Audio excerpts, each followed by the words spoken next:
God dang! Look at all them parts. We got all sorts of stuff that came in during the week. Got our new bars, got a whole bunch of, I don't even know what's in this box, but we got a bunch of cables and bushings and all sorts of stuff that we're replacing, and just all the parts that we needed all came in. And then there's this. Here, look at these wheels. Oh my god. All of our powder coated parts, all looking so good. Oh yeah, that is some exciting stuff. So all the parts that we got powder coated, we had done by Anthony over at California Dreams Hot Rod and Custom Shop. He did an amazing job, super fast turnaround, and for a really good price. So if anybody is in Wisconsin or around central Wisconsin, Medford area, California Dreams Hot Rod Shop, just killed it on all these parts. So I'll make sure to put a link to their Facebook page. Give them a follow, check them out. They do all sorts of stuff, paint, body work, powder coating, you name it, and they do such a good job. But now we got to get all of these parts out into the garage, out into the cold, and then we can start getting some assembly going. It sucks, wintertime here in Wisconsin makes for a miserable time outside, but we're not going to be able to get this thing assembled inside and get it out the door. So out to the garage it all goes. Then once we get everything out of the basement and out of our way, we can start tearing into this motor and going through the clutch, and I guess we're going to be checking some crank seals as well, because apparently that's a common failure point. But yeah, let's get this stuff out so we can start working on this motor.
Coming right along, got everything pulled out.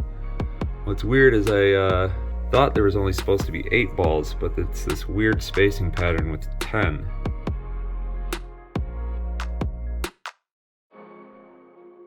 So I don't know if it's been messed with or not.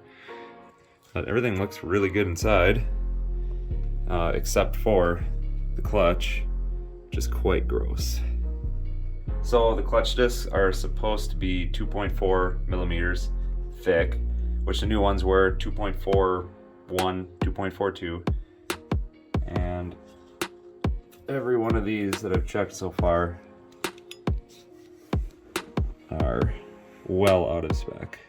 Oh, Stop that. yeah, there we go. So 2.06, I think 2.1 is the minimum, and these are very much out of spec. So let's check another one here. Oh wow, this one's actually good. We got one good one that's like brand new. There. Another thing we found that was different is, for some reason, this intermediate plate, whatever you want to call it, I don't even know, I didn't look up the part name, is in the wrong spot according to the manual. I'll pop up a diagram showing that it's where it's supposed to be, and it seems to be a full set of plate and friction disc up. So I think we're just going to put it back together how the manual shows and how the parts diagram shows, because I'm pretty sure that's wrong. So let's keep going.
Well, the GoPro died, but we did get this all back together.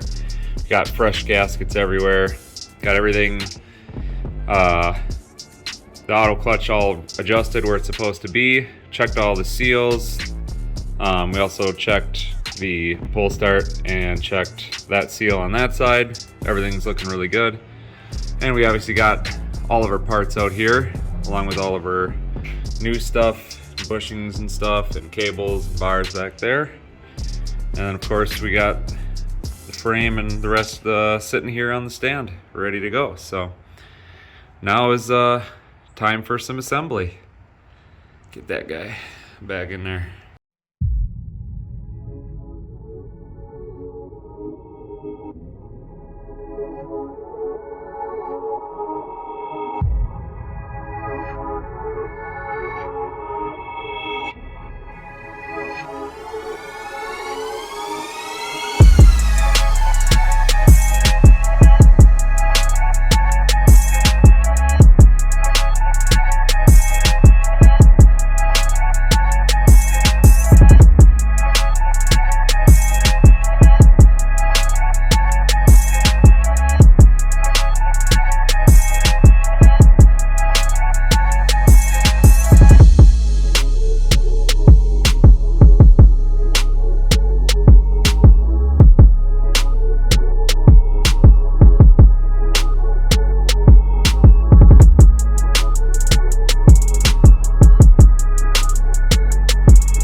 have been having some issues with all these new cables just not fitting. I don't understand why, because I found them by their part number and they just don't. They're just a little different, and like almost every cable I ordered is a little different. So I don't know what's going on. I had to modify the choke cable. It was for some reason just like too long, so the choke just stayed up, but luckily I was able to trim and put a new end on that one to get that to work, which is pretty easy. The rear foot brake cable is different and doesn't work. It's too long. What else did I get? A new throttle cable that doesn't work. The only one that's worked really out of the box so far is the rear handbrake cable. That was all the same, and that went in no problem and works great. So yeah, I don't know, it's frustrating. So this might be a stopping point for now until I get some stuff figured out. Probably gonna reuse the old foot brake cable. That one's actually still in good shape, just needs to be cleaned up. So we got some more things to clean before we can throw them on. Airbox, gas tank, bunch of stuff. So this might be a stopping point for now. So yeah, I think we're gonna call it there. I hope you guys are enjoying this build so far. I know I am. I think the old lady is. But it's been a lot of fun. So yeah, we'll get some more stuff cleaned and get ready for some more assembly, and hopefully this thing will start looking like a three-wheeler again pretty soon. But until next time, guys, peace.